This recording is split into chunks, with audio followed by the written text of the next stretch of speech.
I love history, and I think it's important so we know where we've been and where we came from.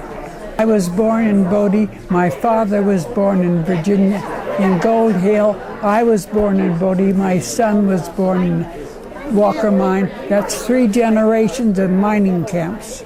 You've been a docent here for a while. I want to ask you, what's your favorite part of this museum? I think it's the history of Nevada, going back to the Indians. I lived among the Indians. I loved the Indians, and I'm so interested in them.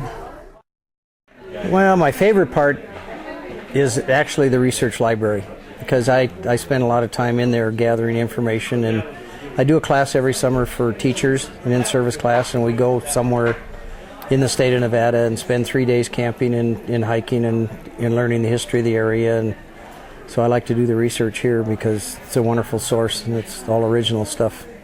What would it be like if you didn't have this facility? It'd be tough. I guess with the internet maybe it wouldn't be so tough, but I'm kind of old-fashioned and I like to go into the libraries and dig the information out that way. These photographs on the wall next to you must say something to you. They do. I love the Overland Route because I've done classes along it and spent a lot of time, and I see the picture of the Lower Rochester, and that's one of the areas that we're going to go to this year is Rochester and Unionville, along with Seven Troughs out in the Lovelock area. So, and they've got some wonderful old photographs of railroads.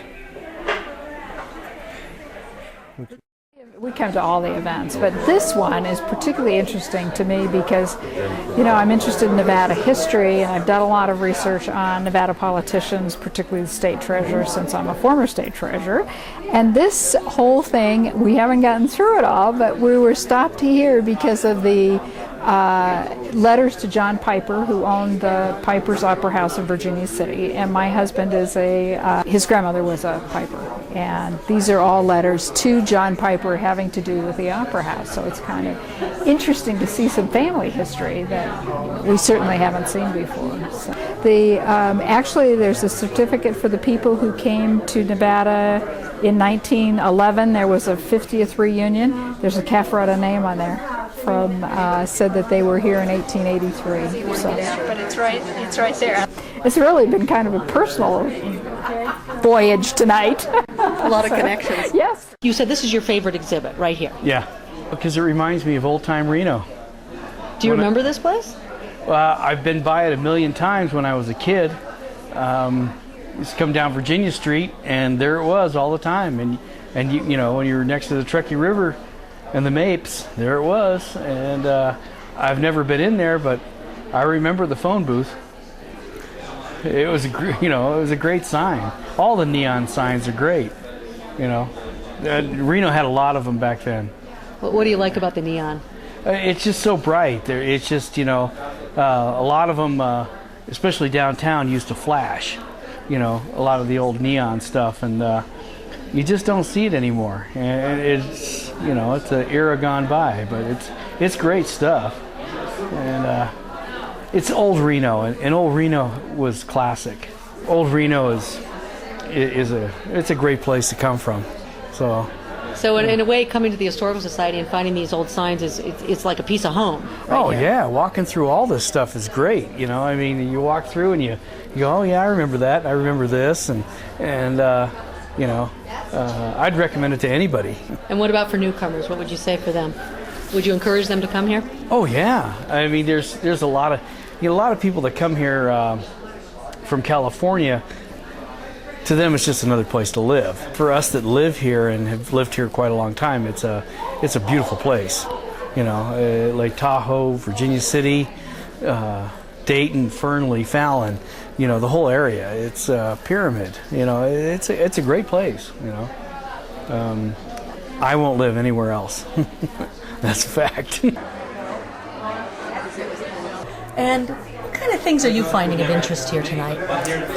Seeing the history here, like how things were like 100 years ago, kind of lives people lived, things they used in their everyday life, the way things were advertised as opposed to now, just kind of the way life was.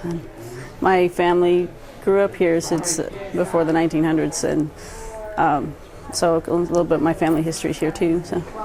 Do the artifacts, when you can see them for yourself, like real three-dimensional artifacts, kind of say more to you than, let's say, reading a history book? Yeah, definitely.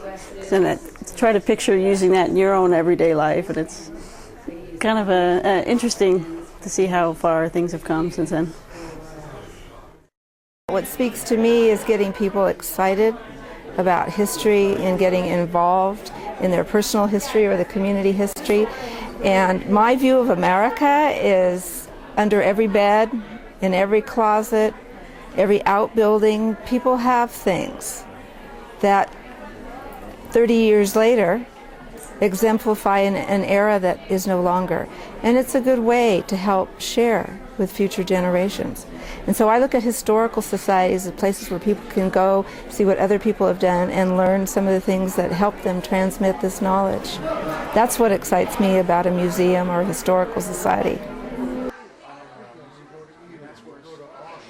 I love being a docent here. I enjoy meeting the people. I enjoy meeting the children, especially the children, and telling them about our early American and Nevada history. What do the kids seem to like the best? Oh, they love the stories about Datsalali and her baskets.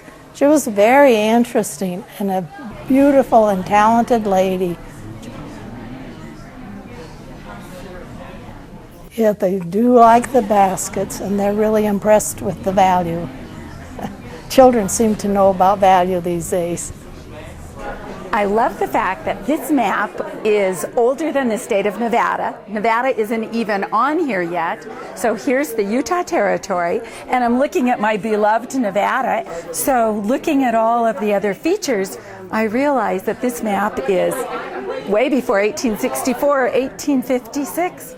It's just so exciting to know that Nevada has all these wonderful old pre-state historical things available here.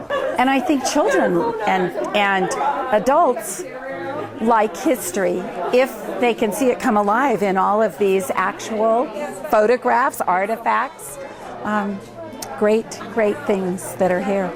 I'm so pleased. I forget how important the Historical Society is.